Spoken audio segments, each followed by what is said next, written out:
What would make this an especially meaningful conversation for you today? I am at the point in my prep where I just want to get this done because I've been doing this for a year now. So I think I would want to just discuss what's the best way for me to get my score up without spending hours at this point because I just can't spend, 3, 4 hours anymore, especially because I work as well. So I just want advice on how to get the score up without, in the most effective way. I do study, I do spend time, but at this point, I just want to be done with this. Sure, I completely understand that. And it sounds like the questions that you sent me are probably a good jumping off point. So let's just dive in right with those immediately. So out of those Okay. questions, which is the most pressing for you? I'm looking at your 2 month study schedule. But yeah, I'm 4 weeks out. So for me, the question is just like, how do I cover enough material as well as take enough practice in a 4 month time period? Sure. So you're now in the final month. So it's time to start pulling it all together with full length timed exams. So I would suggest doing 1 or 2 timed exams a week, Hmm. along with detailed review of those exams. And that will probably take up the majority of your time. Okay. So like it's better to do 2 tests a week and spend time really nitpicking at what I did wrong than to take like 3 tests a week.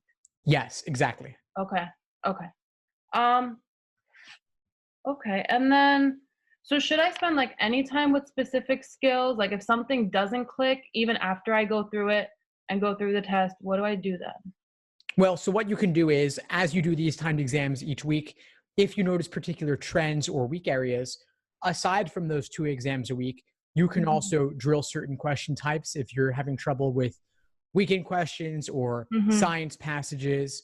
You can separately on the side do those on some of the other days. And you can also review foundational material on those particular weak areas, whether it's reading chapters in a book or watching one of the course lesson videos. Okay. Thank you. And then I guess the other question would be for the question two, and then maybe question one for the in and out games. I found as I was taking practice tests and doing those games, I didn't know how to kind of set up the templates, or I kind of learned that certain rules are really strong. And so I would start with the rules where like variables were in maybe 2 rules, and then I would go from there for the in and out and like test it that way. But what do you suggest for that game type? Yeah, I think something you said is spot on, which is seeing the same variables multiple times. Okay. So if you have the same variable appearing in multiple rules in a grouping in out game, that suggests that you will probably be able to link those rules together to form a longer conditional chain. And that longer chain becomes your main diagram so that at a glance, you can see that the variable at the beginning of the chain will indirectly impact variables much later in the chain. Mhm. But the fact that it's indirect doesn't matter at all because the What do you mean logic is still the same. what do you mean indirect? Sorry. Well, so if like you have A requires B, which requires C, Mhm. A indirectly requires C. Okay. Although they are not adjacent or side by side on the Right. chain, and there's another variable in between, that logic still holds. Right. Okay, so it's better to make a chain for those games because I've been doing it where I do like if they're doing 5 out of 8 that they want, like 5 variables get picked out of 8, and then I would split like I would do a Like T a T chart. thing. Yeah. Yeah, and I would do it. So is the chain you think more effective than that method? They both have their place. So the chain to me would be like a main diagram relating all the rules or most of the rules to each other. Mhm. Then the T chart is something I would use for specific hypothetical situations over the course of the game. Oh, okay. So like if there's a local question in the game, I could use a T chart maybe. Exactly. Okay. Exactly. Okay. Um And then I guess reading comp has just been like something that I don't understand why I can't click with it, but because I have a master's in English lit, so I can read and I don't get bored because I looked at your videos about staying interested, and I think I'm okay with that. But I don't know if I'm overthinking it because now I'm starting to do the, main point, evidence, structure, but I'm still missing like 2 to 3 questions per passage with the Mhm. reading comp. And you And said one of too, your questions was about the author's opinion in science passages, right? yeah, yeah. I came across a passage where there wasn't advocates, like there wasn't any viewpoints. It was kind of just the author's opinion like throughout, and then like I guess so. I thought maybe I should look for structure in that case. Well, the author's opinion in that case is the viewpoint, but I think what you want to follow in that case is most likely the nuances of the author's opinion. Like the author Okay. typically will not be 100% on one side or on the other side of a given issue. They may say this particular course of action has these benefits, but these drawbacks. And Mhm. so they have like qualified approval or qualified disapproval. But the qualified is the idea that it's somewhat moderate in nature, that it's not wholeheartedly one direction or the other. And so to me, noticing where it changes direction, like where they go from saying positives to saying negatives, like you'd want to follow that. Okay. I usually skip over, I don't know why, parallel reasoning, parallel flaw questions. The answer choices seem so long that I sometimes will just say, I'm going to come back to it, and then I don't leave myself enough time. Any way to kind of speed through the answer choices for those? Should I leave them to the end? Well, they definitely do take longer on average.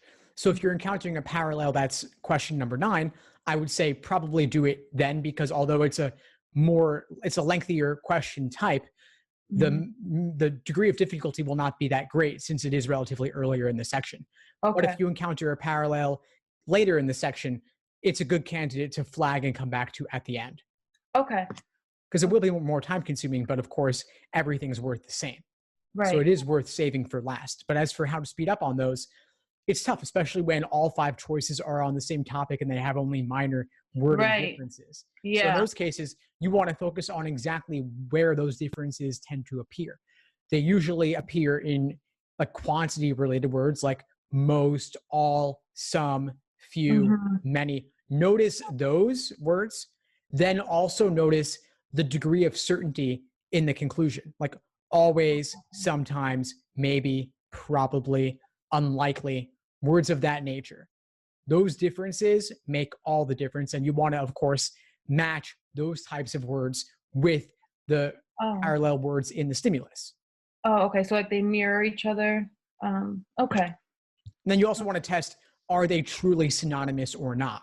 Like many and most are not quite the same thing, Mhm. but unlikely and probably not are the same thing. Mhm.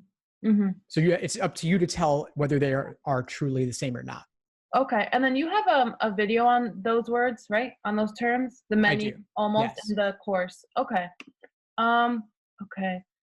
I find that at this point, I'm trying to have logical reasoning carry, like, most of my score. Um, what I mean is, like, I wanna hit 20 questions and maybe get 20 and 20 for each logical reasoning. How do you what's your advice for, I guess, timing that? Like, should I? Because I remember reading something where it said, "Spend enough time on question 10 to 12." Like, if you're trying to reach only 20 questions and to get maybe 16 to 18 right, spend more time on questions like 10 through 12 since you're hitting less questions. Is that true? Does that hold for LR? So you're saying that you might not want to attempt every question in the section?